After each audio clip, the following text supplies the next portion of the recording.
اهلا اعزائي المتابعين، فيديو جديد وتأليف جديد من عيار التقيل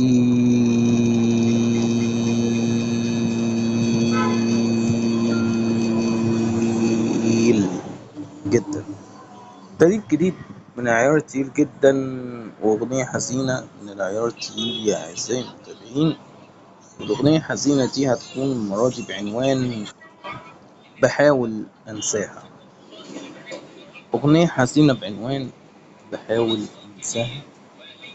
الأغنية الحزينة دي كانت فكرتها من إيه؟ إن طبعا إن حد مثلا حب واحدة وسابته، فهو مش عارف ينساها، بيحاول ينساها، ما بيعرفش ينساها. فطبعا الفكرة دي هي اللي جات لي إن أكتب الأغنية الحزينة دي، وهقرا لكم جزئية يا أعزائي المتابعين من كلمات الأغنية الحزينة دي. بحاول أنساها وأقول عادي، مش حكاية، ولا حتى هتفرق معايا، لكن ولا يوم عرفت اتخطاها، عشان كانت الحب فيها كأن الحياة دي وقفت خلاص عليا، كأن الحياة دي وقفت خلاص عليا.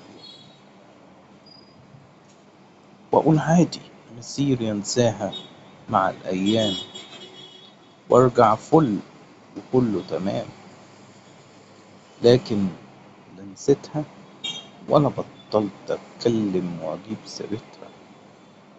ولو مرة حد قال كلام وحش عنها، بنام معيط وكل عيوني دموع، وقلبي من فراقها موجوع.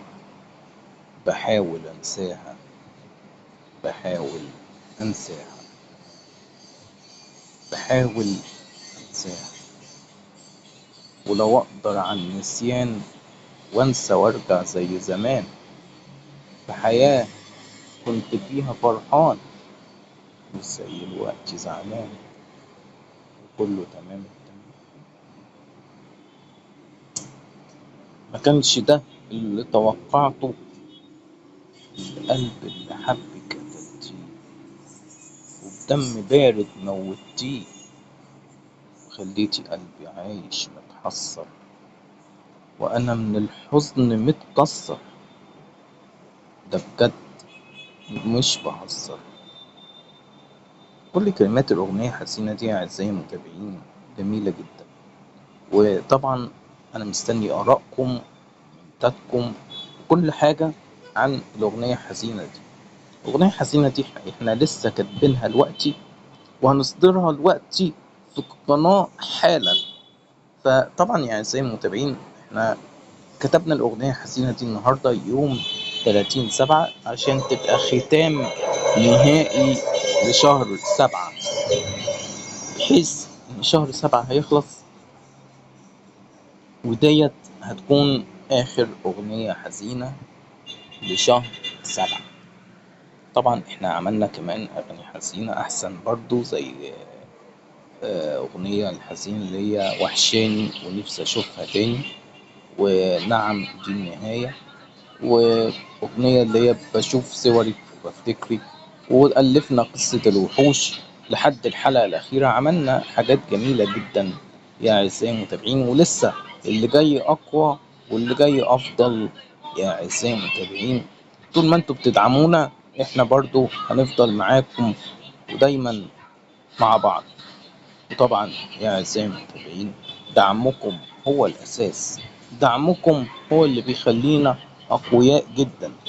انتوا بدعمكم ده بتخلونا نستمر. الدعم هو الأساس، الدعم هو أهم حاجة، أهم حاجة في كل حاجة.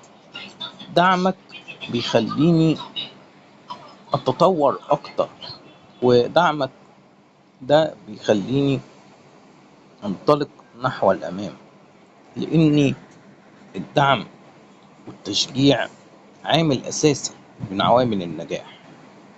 طبعا يا أعزائي المتابعين، لازم تدعموا القناة الفترة الجاية كتير جدا، وانتظروا كل ما هو جديد واشوفكم في فيديو جديد. مع السلامة.